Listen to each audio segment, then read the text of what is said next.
وَلَقَدْ خَلَقْنَا الْإِنسَانَ وَنَعْلَمُ مَا تُوَسْوِسُ بِهِ نَفْسُهُ وَنَحْنُ أَقْرَبُ إِلَيْهِ مِنْ حَبْلِ الْوَرِيدِ إِذْ يَتَلَقَّى الْمُتَلَقِّيَانِ عَنِ الْيَمِينِ وَعَنِ الشِّمَالِ قَعِيدٌ مَا يَلْفِظُ مِنْ قَوْلٍ إِلَّا لَدَيْهِ رَقِيبٌ عَتِيدٌ وقال جل وعلا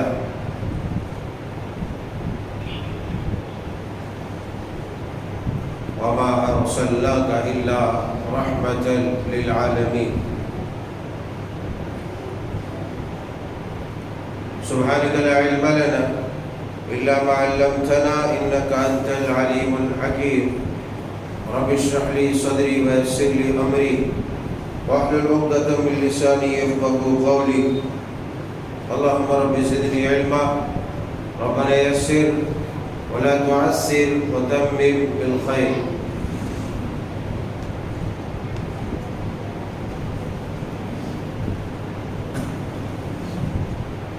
اللہ وحدہ لا شریک مالک کائنات خالق ارض و سما مدبر جہاں کے لیے ہر قسم کی حمد و ثنا بزرگی و برتری قابل بیان ہے، اس لیے کہ اسی کی حکومت، اسی کے تصرفات اور اسی کے ہاتھ میں دنیا، کائنات، جہان کی بادشاہت۔ وَلِلَّهِ الْحَمْدُ وَلَهُ الشُّكْرُ سُبْحَانَ اللَّهِ وَبِحَمْدِهِ سُبْحَانَ اللَّهِ الْعَظِيمِ۔ احباب گرامی، بزرگانان قوم و ملت، نوجوانان اسلام، پیارے بچوں اور خواتین حضرات،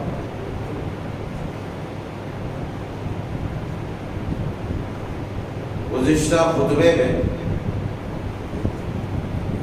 رحمت للعالمین علیہ الصلاۃ والسلام سراپا رحمت و برکت ہے بھی اور رحمت و برکت کے باعث بھی۔ اس ضمن میں چند باتیں آپ کے گوش گزار کی گئی تھی۔ چونکہ یہ مہینہ ربیع الاول کا، اس مہینے میں لوگوں کا ایک خاص مشغلہ، بلکہ خطبہ، مقررین، واعظین کی ایک مصروفیت بن جاتی ہے، خواہ وہ کسی بھی مسلک سے تعلق رکھتے ہو، کہ سیرت النبی المصطفیٰ جناب محمد رسول اللہ صلی اللہ علیہ وسلم کو امت کے سامنے اجاگر کیا جائے، اس کی مختلف حکمتیں، نوعیتیں اور علتیں ہیں، اور جو سب سے زیادہ عام ہے وہ یہ ہے کہ امت مسلمہ کا ایک عظیم طبقہ محض نبی محتشم علیہ السلام کی ولادت پر، آپ کی پیدائش پر جشن منانے میں مبتلا ہے۔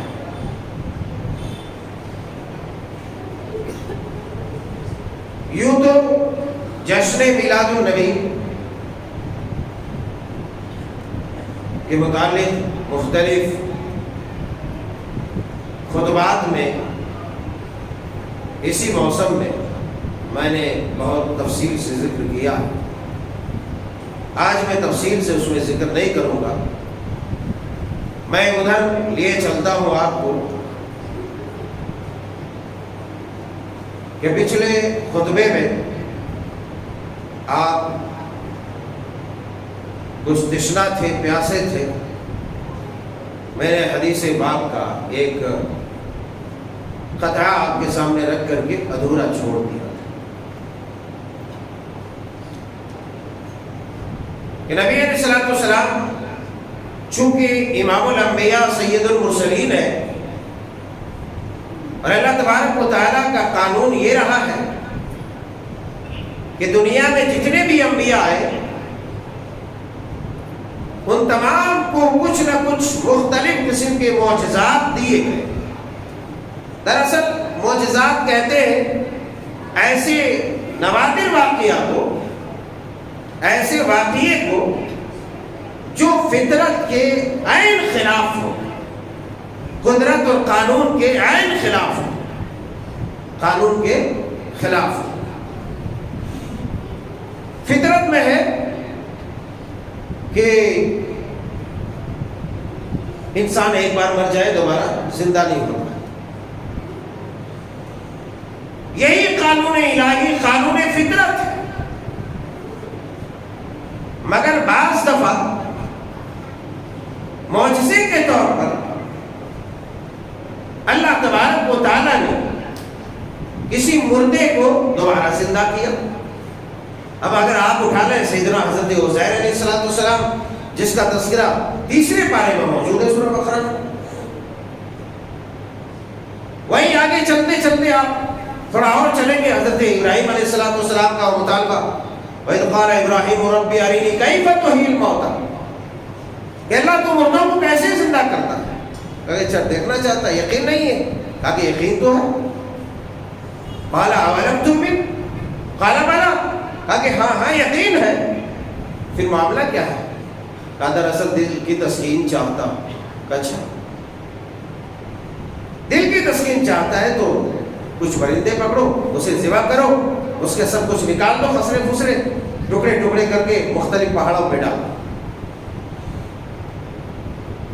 قال فخذ أربعة من الطير فصرهن إليك ثم اجعل على كل جبل منهن جزءا ثم ادعوهن يأتينك سعيا. پھر مختلف پہاڑوں پر اسے رکھ دو پرندوں کو اور پھر تم انہیں بلاؤ. ثم ادعوهن يأتينك سعيا، وہ تیزی کے ساتھ بھاگتے ہوئے تمہاری طرف آئیں گے. سبحان اللہ.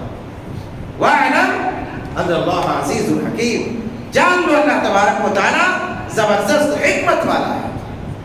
اس واقعے سے غرض کہنا یہ چاہتا ہوں کہ معجزہ کہتے ہیں ان نوادرات کو، ان واقعات کو جو کسی انبیاء کے ہاتھ سے وجود میں آئے. اگر وہ کسی غیر نبی، کسی اللہ کے ولی، کسی پہنچے ہوئی ہستی سے اگر وجود میں آتا ہے تو اس کو کرامت کہتے ہیں. فوراً اگر کوئی ایسے واقعات پڑھنے کو ملتا ہے، دیکھنے کو ملتا ہے تو لوگ کہہ اٹھتے ہیں یہ تو سراپا معجزہ ہے. بلکہ آج کے زمانے میں بھی کسی اگر غیر مسلم کے یہاں بھی کوئی ایسے واقعہ جو زیادہ سمجھ میں آنے والا نہ ہو تو ایک آدمی مسلمان ہوتا ہے، وہ کہا اٹھتا ہے یہ تو معجزہ ہے. ایسے پگلوں کو سمجھنا چاہیے کہ معجزہ عام انسان کے ہاتھوں پر ظاہر نہیں ہوتا. معجزہ تو نبیوں کے ہاتھ سے ظاہر ہوتا ہے اور اللہ کے حکم سے ہوتا ہے. ایسا نہیں ہے کہ جب چاہے جو چاہے نبی کر دکھائے.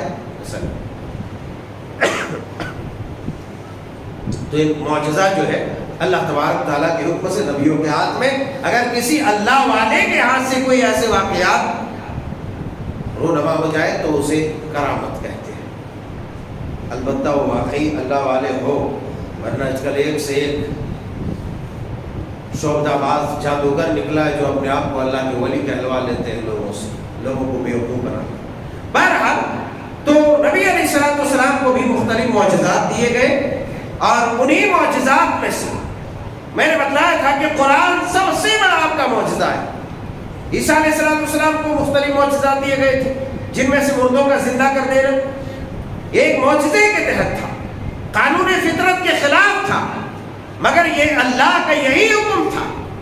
ہر کسی کے ہاتھ سے ایسا نہیں ہو سکتا، ہر کوئی ایسا نہیں کر سکتا، اللہ کے حکم سے صرف ہو سکتا ہے. اور ایسے کام اللہ تبارک و تعالیٰ اپنے نبیوں کی نبوت کو منوانے کے لیے، واضح کرنے کے لیے، ثابت کرنے کے لیے لوگوں کے سامنے ظاہر کرتا ہے۔ باہر صورت میں ذکر کر رہا تھا حضرت عبداللہ رضی اللہ تعالی عنہ کا واقعہ، جس میں کہا تھا کہ تم لوگ نبی کے معجزات کو صرف کفار کو ڈرانے کا ایک آلہ سمجھتے ہو، کفار کو ڈرانے کا ایک ذریعہ سمجھتے ہو۔ ہم نبی علیہ السلام کو کے معجزات کو برکت سمجھا کرتے تھے کہ اللہ تبارک و تعالیٰ کی طرف سے رحمت و برکت ہے۔ صحیح بخاری شریف کتاب الفضائل کے اندر جہاں نبی علیہ السلام کی فضیلت بیان فرمایا کہ ایک دفعہ ہم لوگ سفر میں تھے، کہ پانی شارٹ ہو گیا، ختم ہو گیا، بہت مختصر پانی بچا۔ لوگوں کو خدشہ لاحق ہوا، چونکہ عرب کا صحرا ایسا تھا کہ اس صحرا میں انسان کو پیاس تو تیز لگتی تھی، مگر صحرا میں جب پیاس لگ جائے تو انسان کا بچنا بہت مشکل ہوگا، کیونکہ دور دور تک پانی کا نام و نشان نہیں، دور دور تک ایسی چیز مہیا نہیں ہوتی جس سے پیاس بجھا لی جاتی۔ بہرحال ایسا ہوا کہ پانی ختم ہونے کا خدشہ لاحق ہوا۔ ہم نے نبی علیہ السلام سے شکایت کی کہ یا رسول اللہ پانی ختم ہو گیا ہے، اتنا ہی پانی ہے۔ تو آپ علیہ السلام نے کہا کہ ٹھیک ہے پانی لے آؤ میرے پاس۔ پانی آپ کے پاس لایا گیا، پانی آپ علیہ السلام کے پاس لایا گیا، برتن میں، پیالے میں۔ پانی بہت تھوڑا مختصر تھا، پانی بہت مختصر تھا۔ آپ علیہ السلام نے پانی کا مطالبہ کیا کہ پانی لے آؤ، اطلبوا فضلا من ماء، فاضل جو پانی بچا ہوا ہے اسے لے آؤ میرے پاس۔ بہرحال آپ علیہ السلام کی خدمت عالیہ میں پانی لایا گیا، حاضر کیا۔ آپ علیہ السلام نے اپنی مبارک انگلیوں کو پانی میں ڈال دیا۔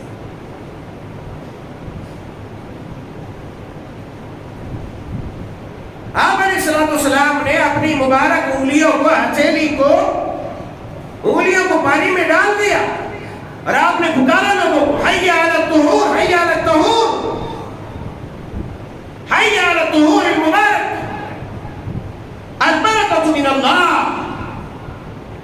صحیح بخاری شریف کی حدیث، اے لوگوں پاکیزہ اور بابرکت پانی کی طرف آ جاؤ، آ جاؤ۔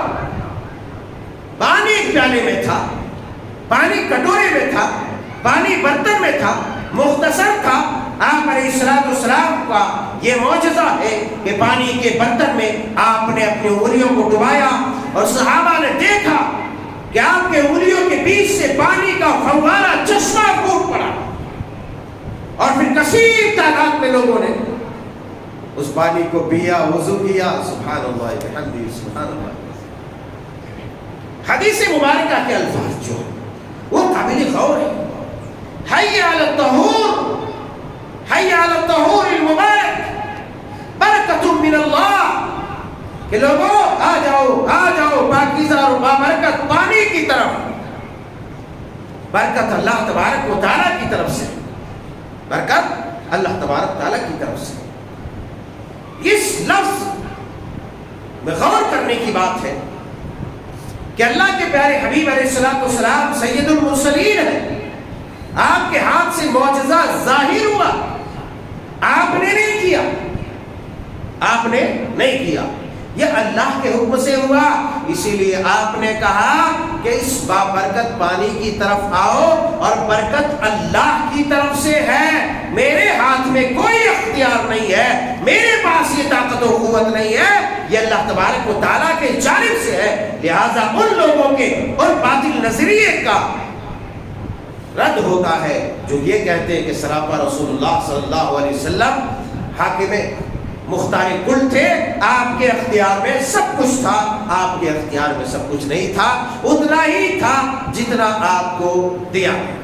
ایک دوسری روایت صحیح بخاری شریف، صحیح مسلم شریف، کتاب الفضائل کے اندر حضرت عبداللہ رضی اللہ تعالیٰ عنہ بیان فرماتے ہیں.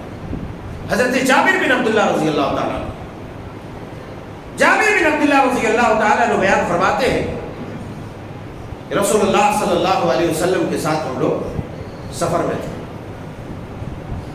رسول اللہ صلی اللہ علیہ وسلم کے ساتھ ہم لوگ سفر میں تھے.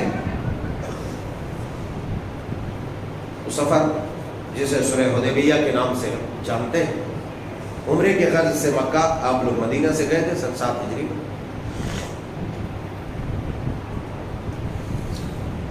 آپ کے ساتھ 1400 سے 1500 صحابہ کرام علیہ رضوان موجود تھے.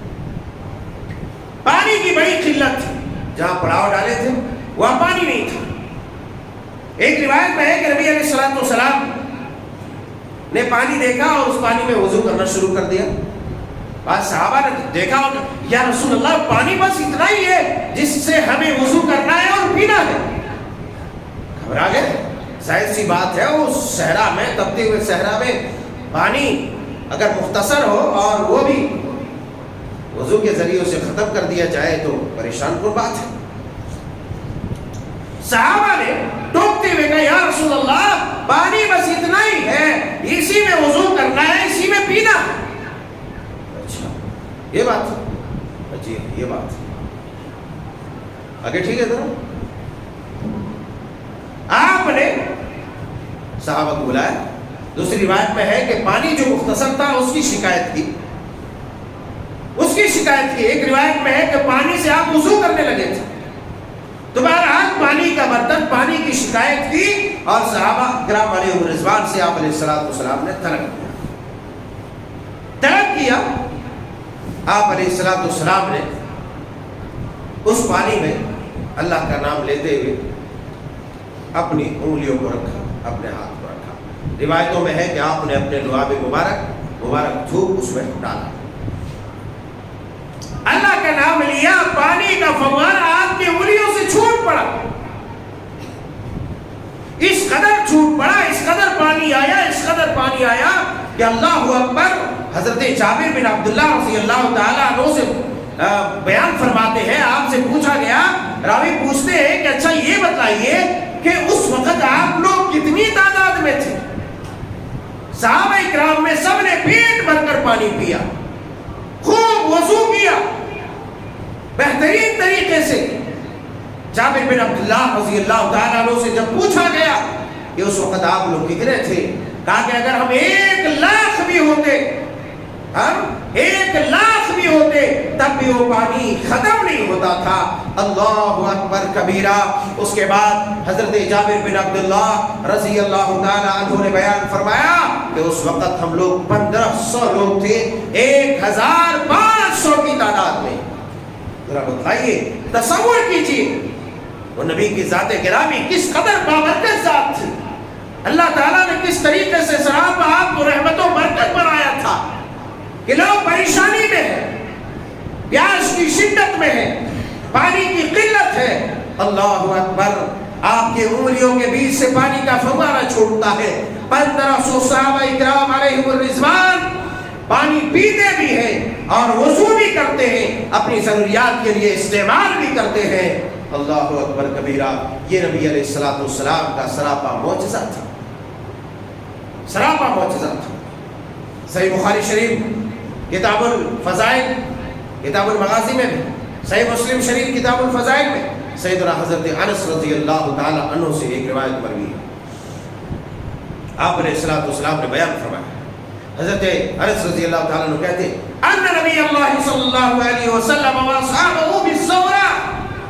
آپ علیہ الصلوۃ والسلام اور آپ کے صحابہ مقام زورہ پر تھے، جو مدینے کے بازار کے پاس اور مسجد نبوی کے قریب تھے. یہ مقام مدینے کے بازار اور مسجد نبوی کے بالکل قریب. تو آپ علیہ الصلوۃ والسلام وہاں موجود تھے. صحابہ اکرام نماز کے لیے پانی کا مطالبہ ہوا. پانی بہت مختصر تھا، پانی بہت مختصر تھا. ان نبی اللہ صلی اللہ علیہ وسلم وصحابہ بالزوراء فدعا بقدح فيه ماء فوضع كفه. اللہ اکبر. آپ علیہ السلام اپنے صحابہ کرام علیہ الرضوان کے ساتھ مقام زہرہ پر تشریف فرما ہے.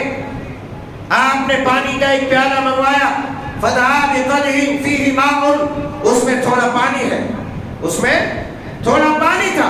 فوضع كفه، آپ علیہ السلام نے اپنی مبارک انگلیوں کو اس میں رکھا، اپنے مبارک انگلیوں کو رکھا. فجعل ينبع من بين اصابعه. صحابی کہتے ہیں کہ آپ علیہ السلام کی انگلیوں کے درمیان سے پانی کا چشمہ پھوٹ پڑا، پانی کا چشمہ پھوٹ پڑا.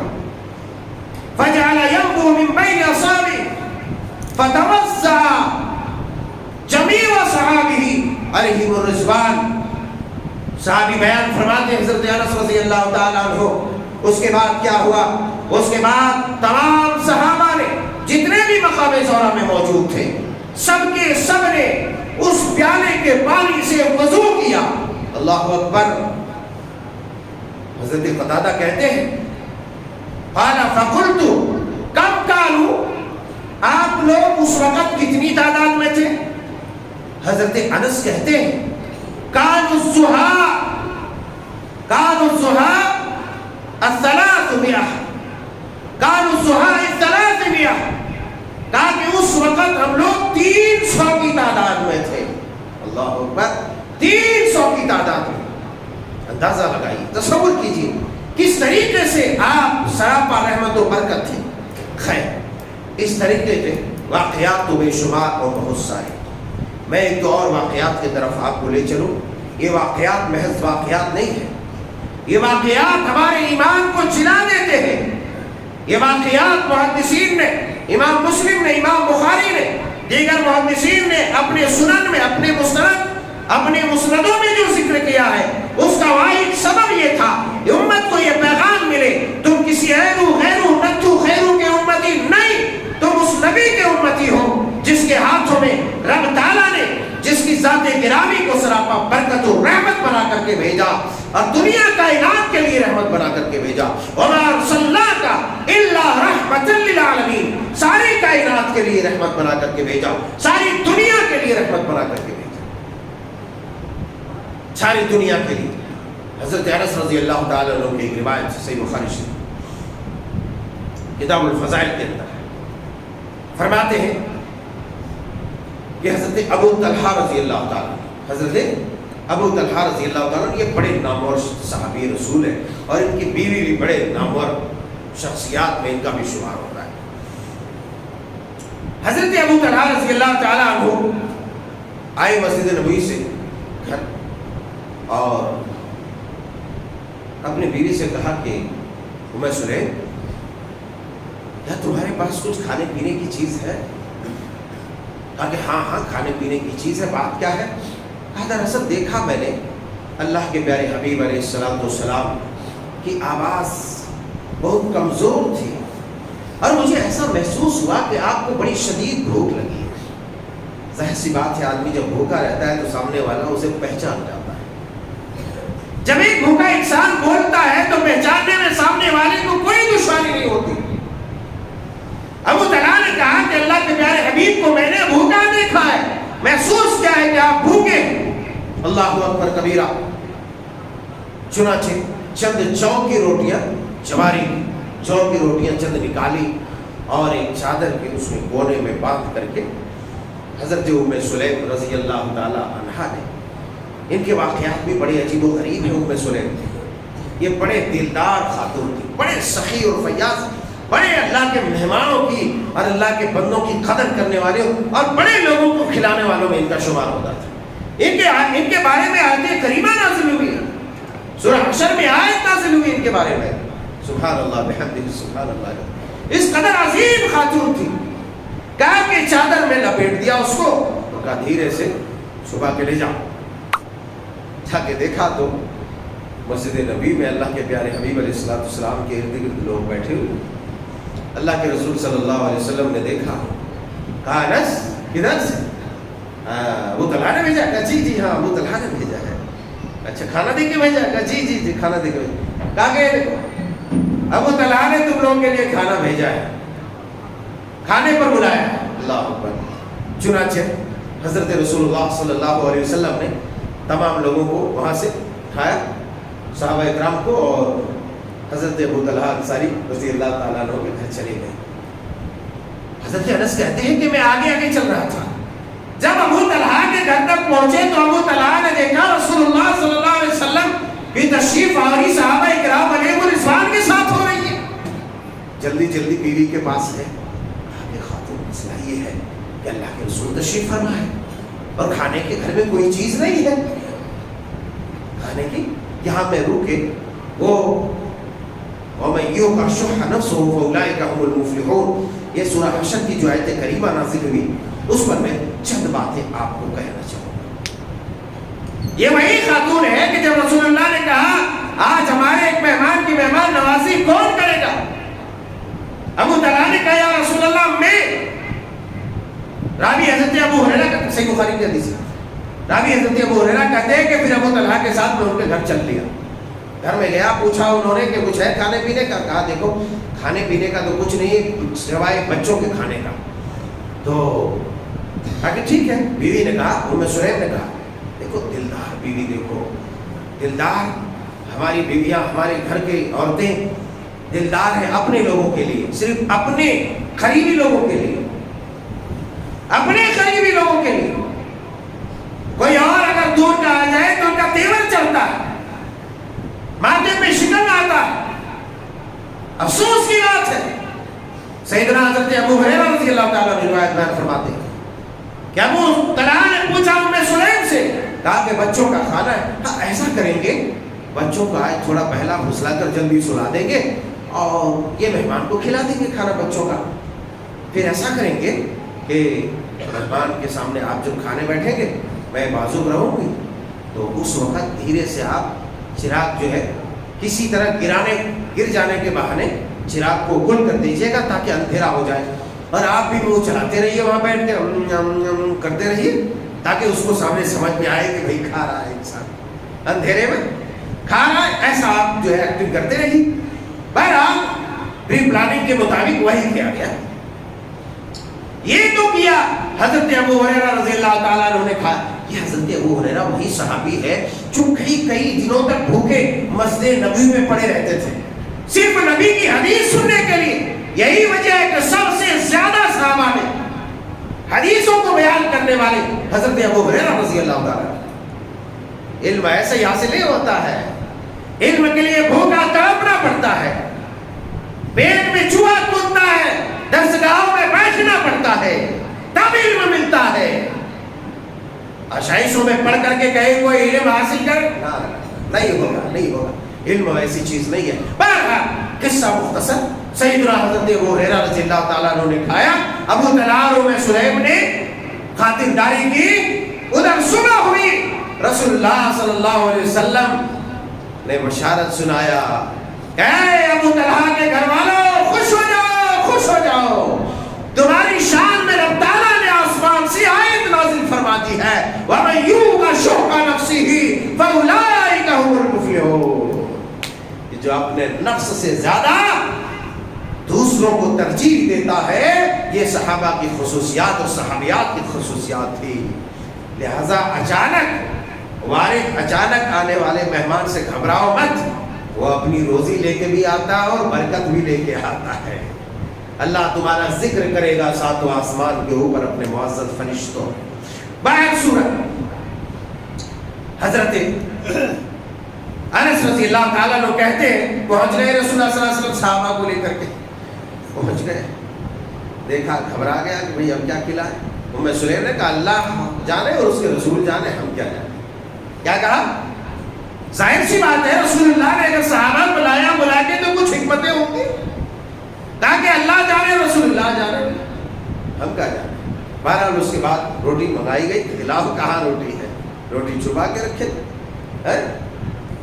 آپ بھی کسی کو کچھ خاص دیتے ہیں تو بولتے چھپا کے دینا, دیکھنے نہ پائے, دیکھنے نہ پائے کوئی, اگر دیکھے تو کچھ اچھا نہیں رہے گا. ویسے ہی چھپا کے دیا، کیونکہ کھانا مختصر تھا. نبی صلی اللہ علیہ وسلم کو بھوک لگی تھی بہت زیادہ. بتاؤ اگر اللہ کے نبی انسان نہیں ہوتے تو بھوک لگتی تھی؟ پیٹ پہ پتھر باندھتے تھے؟ نہیں باندھتے تھے. سامنے آ جاؤ، سامنے آ جاؤ، بہت اچھے، سامنے آ جاؤ، آ جاؤ سامنے، سامنے آ جاؤ.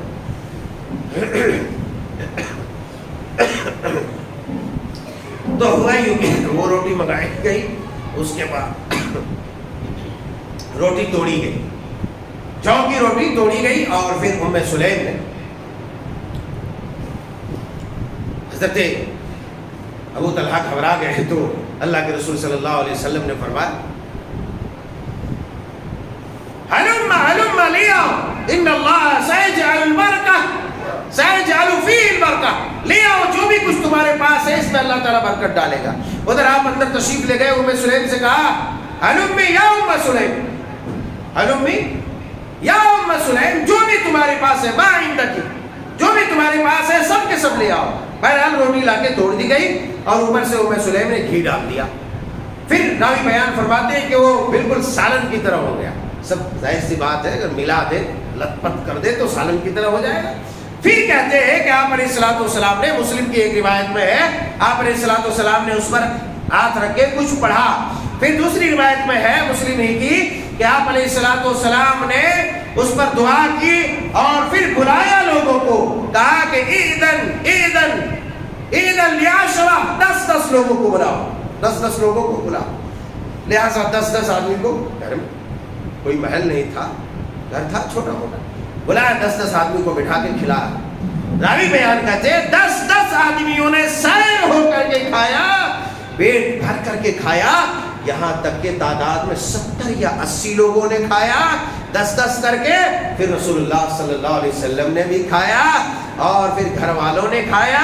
راوی بیان فرماتے ہیں اس کے بعد بھی بچا رہا اور پھر پڑوسیوں میں بانٹ دیا، پھر پڑوسیوں میں بانٹ دیا. یہ نبی علیہ الصلوۃ والسلام کی ذات گرامی میں برکت اور آپ کی رحمت تھی کہ آپ کی رحمت کی وجہ سے دوسری قومیں، دوسرے لوگ بھی فائدہ اٹھاتے. یہ آپ کی رحمت و برکت ہے. اگر آپ چلے جائیں گے غزوہ خندق، بہت طول طویل وہ سب مسئلہ ہے. غزوہ خندق میں حضرت جابر بن عبداللہ رضی اللہ تعالیٰ، یہ بھی صحیح بخاری کتاب المغازی میں بھی ہے، کتاب الفضائل میں بھی ہے. غزوہ خندق میں ہوا یوں کہ خندق کھود رہے تھے، جب پورے کفار مکہ والے اور دیگر تمام والے لوگ 10,000 کی تعداد سے جو چڑھائی کیے تھے غزوہ خندق، جسے غزوہ احزاب بھی کہتے ہیں، مدینے کے راستے پر جو ہے بہت لمبا چوڑا جو ہے گڑھا کھودا گیا، لمبی چوڑی خندق کھودی گئی تھی. اس خندق کو کھودتے وقت بعض صحابہ اکرام جو ہے پیٹوں میں پتھر اس لیے باندھتے تھے تاکہ کہیں جھک نہ جائے. ہم تھوڑی سی بھوک برداشت نہیں کر سکتے، روزے کے دنوں میں تو ہم نڈھال ہو جاتے ہیں. ارے بھوک کی شدت کی وجہ سے پتھر تاکہ جھکے نہ، پتھر پیٹوں پہ باندھے. خود نبی علیہ السلام کے مبارک پیٹ میں پتھر بندھا ہوا تھا اور خندق کھودتے جاتے صحابہ اکرام کو اگر سڑا ہوا کھانا بھی ملتا، روایات میں ہے کہ ایسے سڑے ہوئے بدبودار کھانا بھی کھایا. بھوک کی شدت کی وجہ سے خندق کھود رہے تھے. در اصلاح حضرت جابر بن عبداللہ رضی اللہ تعالیٰ عنہ تشریف فرما ہوئے. کہا یا رسول اللہ، دھیرے سے بیوی نے بھیجا کہ 2.5 کلو تقریباً جو کا آٹا، گیہوں کا آٹا تھا اور ایک چھوٹی سی بکری کا چھوٹا سا بچہ تھا جو پال رکھا تھا. دھیرے سے کہا جا کے رسول اللہ صلی اللہ علیہ وسلم نے کان میں بولو کہ آپ کے لیے ہم کھانا بنا رہے ہیں، لہٰذا آپ تشریف لائیے. آپ علیہ السلام کا اتنا سننا تھا کہ کہا اے لوگو سنو ان جابرا قد صنع لكم سورا فحي هلا بكم، اے یا اہل الخندق چلو جابر نے تمہارے لیے دعوت کا انتظام کیا ہے. اللہ اکبر. جابر رضی اللہ تعالیٰ عنہ کی حالت کیا رہی ہوگی ذرا سنو. ایک آدمی کا اگر تمہارے گھر میں کھانا بنے اور تم 2 لے آؤ تو اندر سے دھکے دے رہے ہوں گے دل. پتا نہیں خاتون عالیہ کیا کہے گی، چڑھائی کر دے گی ہمارے اوپر، فوج کشی کر دے گی. کہ یا اہل الخندق ان جابرا قد صنع لكم سورا، آ جاؤ جابر نے تمہارے لیے دعوت کا انتظام کیا ہے. جابر رضی اللہ تعالیٰ عنہ پریشان ہے، یا اللہ یہ ماجرا کیا ہے. بہرحال سارے لوگوں کو لے کے گئے. آپ علیہ الصلوۃ والسلام نے جابر کو پہلے بھیجا اور بھیجتے ہوئے کہا کہ سنو، لا تنزلن برمتکم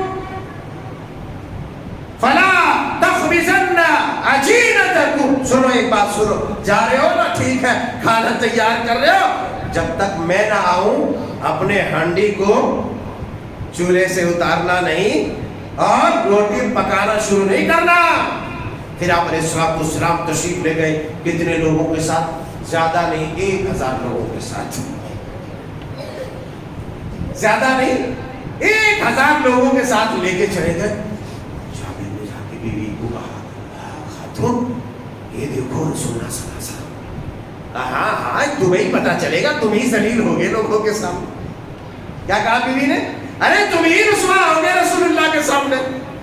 میں نے کہا نہیں یار، تم نے تو جیسا کہا تھا. بیوی غلطی ہو جائے تو بیوی کے سامنے آدمی کیا کرتا ہے؟ نہیں ایسا نہیں. کہا کہ نہیں ایسا نہیں، آپ نے جیسا کہا تھا میں نے ویسا ہی رازداری میں کہا، مگر مسئلہ یہ ہے کہ رسول اللہ صلی اللہ علیہ وسلم نے لیا. کہا جب ایسی بات ہے تو ضرور حکمت ہوگی. بہرحال آپ علیہ الصلوۃ والسلام نے جو ہے اس پر دعا پڑھی، اپنا لعاب مبارک آٹے میں ملایا، اپنا تھوک مبارک جو ہے گوشت میں ملایا. اس کے بعد اس کو کہا کہ جب تک میں نہ کہوں اتارنا نہیں ہانڈی سے، ایک اور عورت کو بلاؤ کہ وہ بھی پکائے روٹی. بہرحال 2 عورتوں نے روٹی پکانا شروع کر دیا. صحابہ کھاتے گئے 1000 کی تعداد میں. اللہ کی قسم کھا کر راوی کہتے ہیں 1000 کی تعداد میں ہم لوگ تھے، تمام لوگوں نے کھایا. کتنا آٹا تھا؟ 1 سا، 2.5 کلو، صرف 2.5 کلو. ایک چھوٹا بکری کا بچہ 1.5 کلو سمجھ لو، 2 کلو سمجھ لو، وہ بھی 2.5 کلو سمجھ لو. جاؤ 1000 کی تعداد میں کھایا، گھر والوں نے بھی کھایا، پھر کھانا بچ بھی گیا. بہرحال یہ نبی علیہ الصلوۃ والسلام کا زندہ جاوید معجزہ تھا. آپ رحمت للعالمین تھے. آپ کے ہاتھوں میں بے شمار معجزات آئے، بہت سارے معجزات آئے. اور آپ کہنے کا مطلب یہ ہے کہ نبی علیہ الصلوۃ والسلام کو جو اس قدر کمال دے کر کے اللہ تبارک تعالیٰ نے بھیجا، وما ارسلناک الا رحمۃ للعالمین بنا کر کے بھیجا، اس کا مقصد کیا تھا؟ اس کی رحمتوں کو لے انسان اپنے آپ کو نار و سقر سے بچائے، جہنم سے بچائے، بدعات سے بچے، خرافات سے بچے. لاکہ نبی کی محبت کے آڑ میں نبی کی شان اقدس کی بے حرمتی ہو. میں چند الفاظ جاتے جاتے کہنا چاہوں گا. آج جو میلاد النبی کے موقع پر نبی علیہ الصلوۃ والسلام کی شان اقدس کی بے حرمتی ہوتی ہے، شان رسالت میں بے حرمتی ہوتی ہے، مجھے بتلایا جائے خواہ وہ نبی ہو، ولی ہو، بزرگ ہو، اگر نبی ہے تو بھی نبی کا جوتا ہے. نبی علیہ الصلوۃ والسلام کے جوتے ضرور ہیں، جوتے ہیں، کیونکہ آپ بھی انسان ہیں. یہ الگ بات ہے کہ آپ کے جوتے کا رتبہ الگ ہوگا، مقام الگ ہوگا، مگر جوتے ہونے کے اعتبار سے وہ جوتا ہی ہے جو پیر میں پہنا جائے. آج دیکھو کس قدر بدبختی غالب آ گئی ہے اس امت کے اوپر. اے مسلمانوں ذرا سوچو کہ اگر جوتے کی شبیہ بنا کر نبی کا نام نبی کے جوتے میں لکھا جائے، نبی کا نام نبی کے جوتے میں، رب کا نام نبی کے جوتے میں، بتاؤ یہ نبی کی توہین نہیں ہے؟ یہ نبی کی توہین ہے. نبی کا کلمہ جھنڈوں پہ لکھ کے پاؤں تلے اسے رگڑے، اس پر بیٹھے، کیا یہ نبی کی توہین نہیں ہے؟ نبی کی مزار مبارک کا گنبد بنا کر کے اسے پھر ڈھا دے، جلا دے، پانی میں غرق کر دے، اسے زمین میں جہاں تہاں پھینک دے، پاؤں تلے رو دے. بولو نبی کی بے حرمتی ہے نہیں ہے؟ یہ نبی کی بے حرمتی ہے. کعبۃ اللہ کی تصویر بنا کر کے یہ حرکتیں کرے، یہ نبی کی بے حرمتی کے سوا کچھ بھی نہیں ہو سکتی ہے. میرے دوستوں، میرے یاروں، یہ ٹیکنالوجی کا زمانہ ہے، کم از کم اتنا تو ہم سمجھ سکتے ہیں کہ جوتا جوتا ہے. اب چاہے تم جوتے سر پہ رکھ لو. نبی علیہ الصلوۃ والسلام کلی کرتے وہی صلح حدیبیہ کے موقع پر کفار مکہ نے دیکھا، مکہ کے ایلچی نے دیکھا کہ ارے اس نبی کو تم ہرانے کی بات کرتے ہو، اس نبی کو شکست دینے کی بات کرتے ہو، اس نبی کو ختم کرنے کی بات کرتے ہو. ارے وہ نبی تو ہوا ہے جو تھوکتے ہیں تو صحابہ دوڑ کے اسے لپک لیتے ہیں، اپنے اپنے اوپر مل لیتے ہیں، جو کھکھارتے ہیں صحابہ اس کھکھار کو لے لیتے ہیں، اپنے اوپر مل لیتے ہیں، پانی کلی کرتے ہیں، اس کلی کو زمین پر گرنے نہیں دیتا، اپنے اوپر مل لیتے ہیں، مگر نبی کے جوتے کو، نبی کے جوتے کو، نبی کا جوتا جوتا ہے، نبی کا لعاب مبارک مبارک تھا، جوتا بھی مبارک ہے، مگر جوتے پر کلام الہی لکھ رہا، یہ نبی کی توہین ہے، رب کی توہین ہے۔ اس لیے کم از کم عقل لگاؤ، عقل سے سوچو سمجھو کہ نبی کی توہین ہم کہاں کہاں کر رہے ہیں، کس کس انداز میں کر رہے ہیں۔ اللہ اکبر کبیرہ، میرے یارو عقل لگانے کی بات ہے۔ رسول اللہ صلی اللہ علیہ وسلم کی توہین پر ہم یہاں بھڑک اٹھتے ہیں، مگر ہم خود جب نبی کی توہین کرتے ہیں تو ہمارے کانوں میں جوں تک نہیں رہتا۔ یہ کیسی بے حسی ہے، یہ کیسی بے ایمانی ہے، یہ کیسی بے غیرتی ہے کہ نبی کے ناموں کی اور نبی کے اللہ کے کلام کی اس طریقے سے ہم بے حرمتی کریں الگ الگ انداز میں۔ ابھی دیکھا رات میں ویڈیو، مسلمان لڑکیاں میلاد النبی کے کپڑے پہن کر ناچ رہی ہے گانے کے تال پہ، مسلمان لڑکے۔ یہ کون سا دین ہے؟ میں پوچھنا چاہتا ہوں، یہ کون سا دین ہے؟ کون سی نبی کی محبت ہے؟ نبی کی محبت تو وہ ہے، قل ان کنتم تحبون اللہ فاتبعونی یحببکم اللہ۔ اگر نبی سے محبت کرتے ہو، اللہ سے محبت کرتے ہو تو نبی کی اطاعت کرو، نبی کے پیچھے چلو۔ میلاد النبی کے موقع پر ننگا ناچنے سے نبی کی محبت زندہ نہیں ہو جاتی، نہ ایمان بحال ہو جاتا ہے، بلکہ ایمان غرق ہوگا۔ اللہ جل شانہ سبحانہ تعالیٰ سے دعا ہے کہ مولا کریم اس نبی کی ذات گرامی کو جس نے اس قدر بابرکت بنا کر کے تو نے بھیجا، اس روئے زمین پر ہمارا امام و قائد بنا کر کے بھیجا، پروردگار عالم ان کی لاج، ان کے تقدس اور ان کی حرمت کو بحال رکھنے والا ہمیں بنا، سنتوں پر عمل کرنے والا بنا، ہر طرح کی بدعات و خرافات سے محفوظ فرما۔ آمین تقبل یا رب العالمین۔ وآخر دعوانا